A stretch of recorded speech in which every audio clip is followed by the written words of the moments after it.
বিসমিল্লাহির রহমানির রহিম। আসসালামু আলাইকুম ওয়া রাহমাতুল্লাহি ওয়া বারাকাতুহু। প্রিয় সকল আত্মার আত্মীয়গণ, আজকের আলোচনার শিরোনাম হচ্ছে ফকির লালন সাইজির একটি বাণী নিয়ে।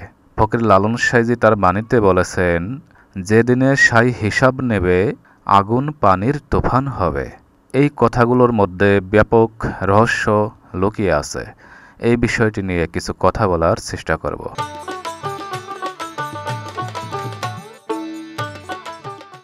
প্রিয় সাথীগণ, ফকির লালন সাইজি এখানে প্রথমেই বললেন, মাওলা বলে ডাকো রসনা, গেল দিন ছাড়ো বিষয় বাসনা।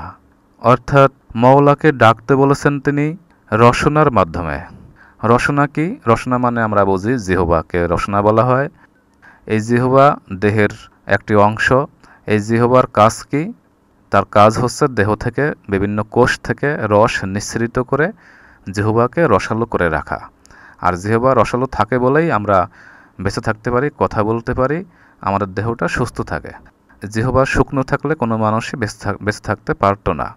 ঠিক তেমনি ফকির লালন সাইজি বোঝাতে চেয়েছেন যে মওলাকে ডাকতে হবে রস নিয়ে, রসযুক্ত মধুর রসে মওলাকে ডাকতে হবে। সেই মধুর রসটা কি?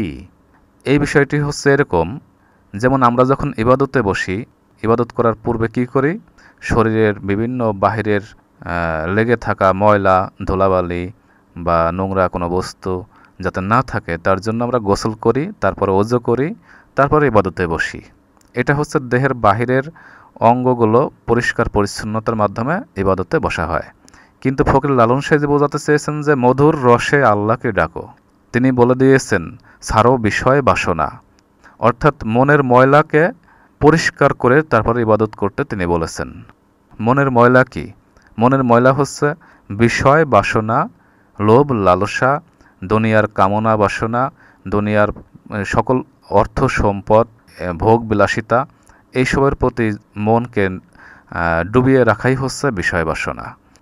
এই বিষয় বাসনা হচ্ছে মনের ময়লা। তাই মনে থেকে যখন কেউ এই মনের ময়লাগুলো দূর করতে না পারবে ততক্ষণ পর্যন্ত মন পবিত্র হবে না। আর সেই মন অর্থাৎ অপবিত্র মন নিয়ে কখনো মধুর রস উৎপন্ন হবে না, যে রসের মাধ্যমে আল্লাহকে আমরা প্রাণ ভরে মধুর রসে ডাকতে পারবো। এখন মনের ময়লা দূর করার উপায় কি?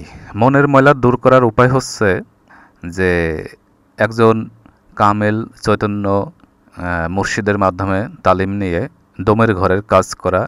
দমের ঘরের কাজ করার মাধ্যমে কি হবে? 10 ইন্দ্রিয় শক্তি তারা পরাজিত হবে, বশে আসবে।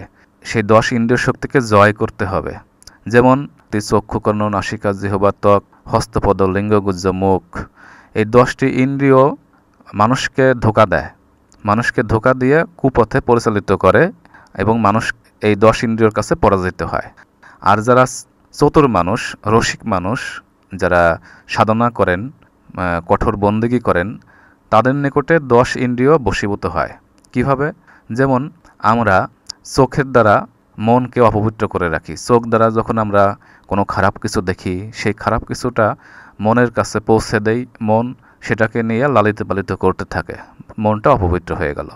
তাই চোখের দৃষ্টিকে আমরা হেফাজত করতে হবে। এই চোখ দুটিকে যদি আমরা বশ করতে পারি তাহলে সেই চোখের দ্বারা ভালো কিছু দর্শন হবে এবং মন পবিত্র থাকবে। আবার কর্ণের মাধ্যমে যদি আমরা কোনো খারাপ কিছু শুনতে পাই, যেমন কেউ বলল চলো আজকে চুরি করব, পরের সম্পদ চুরি করব, তখন মন উৎসাহিত হলো, অর্থাৎ মন অপবিত্র হয়ে গেল। আবার এই হাত পায়ের দ্বারাও এইভাবে মন অপকর্ম করে, অর্থাৎ প্রত্যেকটি ইন্দ্রিয় শক্তির মাধ্যমে মন অপবিত্র হয়। আর যারা রসিক সুজন, যারা চতুর মানুষ, যারা কামেল মমিন বান্দা, তারা কি করেন? দমের ঘরের সাধনার মাধ্যমে 10 ইন্দ্রিয় শক্তিকে তারা জয় করতে পারেন। আর 10 ইন্দ্রিয় শক্তি যখন জয় হবে তখন মন আর খারাপ কিছু চিন্তা করতে পারবে না। মন অপকর্ম, কুকর্ম, লোভ লালসা, কামনা বাসনা, বিষয় বাসনা এগুলো চিন্তা করার সময় আর পাবে না। তাই ফকির লালন সাইজি বলেছেন, মনকে পাক পবিত্র করে তারপর ইবাদতে আসো। গেল দিন, দিন তো চলেই যাচ্ছে। একটি দিন যাওয়া মানে একটি মানুষের জীবন থেকে একটা দিন আয়ু কমে গেল, দিন চলে যাচ্ছে, আয়ু চলে যাচ্ছে, কিন্তু মানুষের বিষয় বাসনা ছাড়া হলো না। তাই সাইজি বললেন, বিষয় বাসনা ছেড়ে মধুর রসে অর্থাৎ মনের ময়লা দূর করে এবং পাক পবিত্র মনে পরম করুণাময় আল্লাহকে মধুর রসে তাকে একবার ডাকলেই সেই ডাকে আল্লাহ সাড়া দেবে। আর মন অপবিত্র রেখে হাজারবার ইবাদত করলেও সে ডাকে আল্লাহ সাড়া দেবে না। যারা মনকে অপবিত্র করে লোক দেখে ইবাদত করে, সে আল্লাহ তাআলাকে তারা ধোঁকা দিয়ে থাকে। তাই আল্লাহ তাআলাকে যারা ধোঁকা দেয় তারাই বিপদগ্রস্ত। প্রিয় সাথীগণ, ফকির লালন সাইজি আবার বলেছেন, যেদিনে সাই হিসাব নেবে আগুন পানির তুফান হবে, এই বিষয় তোর কোথায় রবে একবার ভেবে দেখো না। এখানে আগুন পানির তুফান বলতে সাইজি কি বোঝাতে চেয়েছেন? এই বিষয়টি হচ্ছে একটি বিশেষ গুরুত্বপূর্ণ একটি বিষয়। আমাদের দেহের মধ্যে আগুন এবং পানি, এই আগুন পানি কি তা বোঝানোর জন্য ফকির লালন সাইজি তার বাণীতে এই মহৎ বাণী রেখেছেন। আগুন কি? এই আগুন নিয়ে এতক্ষণ আলোচনা করলাম। আমাদের দেহের মধ্যে আগুন হচ্ছে বিভিন্ন কাম, ক্রোধ, লোভ, লালসা, মায়া, মাৎসর্য। এই রিপুগুলো হচ্ছে আগুন। অর্থাৎ এই দুনিয়ার সকল মোহ, মায়া, বিষয় বাসনা, লোভ, লালসা, কামনা যা কিছু লেগে থাকার কারণে আমরা আল্লাহর পথ থেকে দূরে সরে আছি, সেই বিষয়গুলোকে ত্যাগ করতে হবে। আর এই বিষয়গুলো হচ্ছে আগুন। এই আগুনগুলোকে না নেভানো পর্যন্ত কোনো মানুষ সরল পথে আসবে না, শান্ত দেশে আসবে না। আর দেহের মধ্যে পানির হিসাব নেওয়া হবে। আগুনের হিসাব নেওয়ার পরে পানির হিসাব নেওয়া হবে। পানি কি? মানুষ যখন শুধু সন্তান সন্ততির জন্য সৃষ্টি জগতে যায়, তার হিসাবটা একরকম। আবার মানুষ যখন ভুল পথে থেকে, ভ্রান্ত পথে থেকে সৃষ্টি জগতে সৃষ্টি করতে থাকে, তার হিসাবও দিতে হবে। যেমন পিতৃধনে যখন সন্তান সন্ততি সৃষ্টি হয়, সেই সন্তান সন্ততি যদি আবার কুপথে, অন্যায় পথে কুকর্ম করে থাকে, তারাও যদি আবার ভ্রান্ত ভুল পথে এবং অন্ধ ও পথভ্রষ্ট হয়ে যায়, তাদের হিসাবও পিতামাতার দিতে হবে। অর্থাৎ পিতামাতার মাধ্যমেই সেই সব সন্তান সন্ততি তো সৃষ্টি হয়েছিল।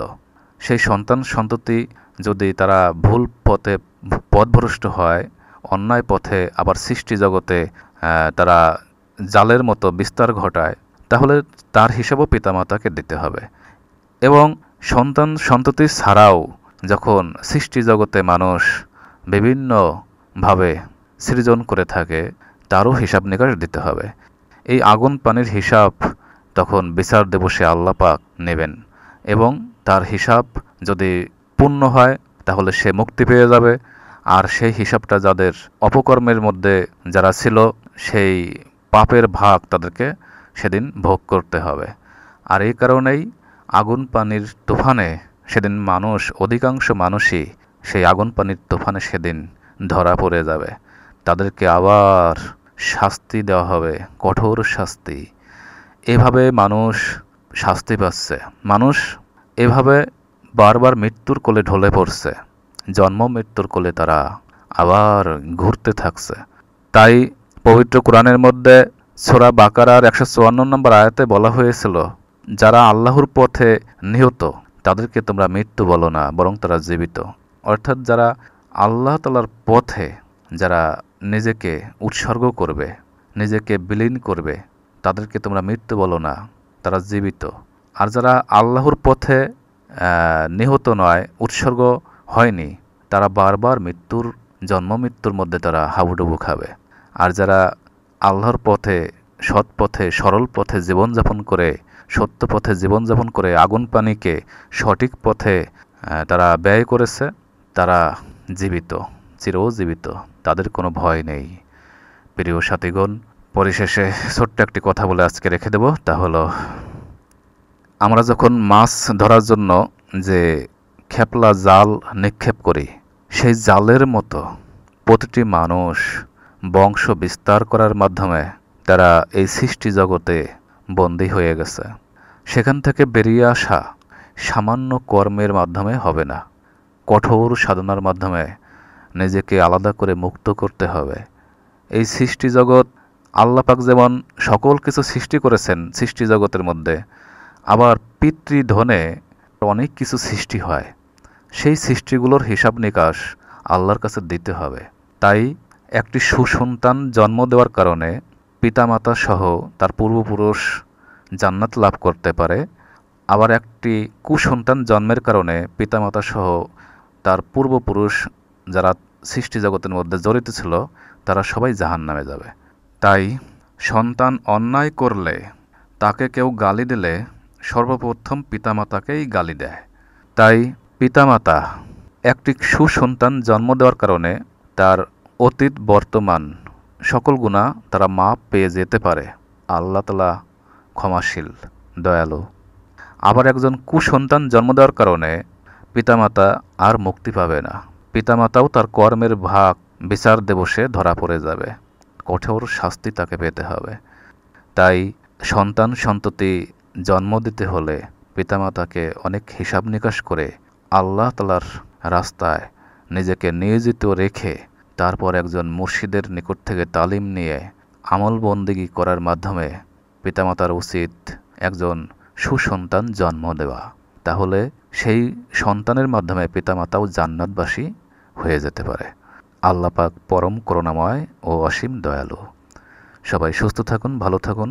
আবার কথা হবে পরবর্তী পর্বে। আল্লাহ আলেক সাইজি দয়াময়।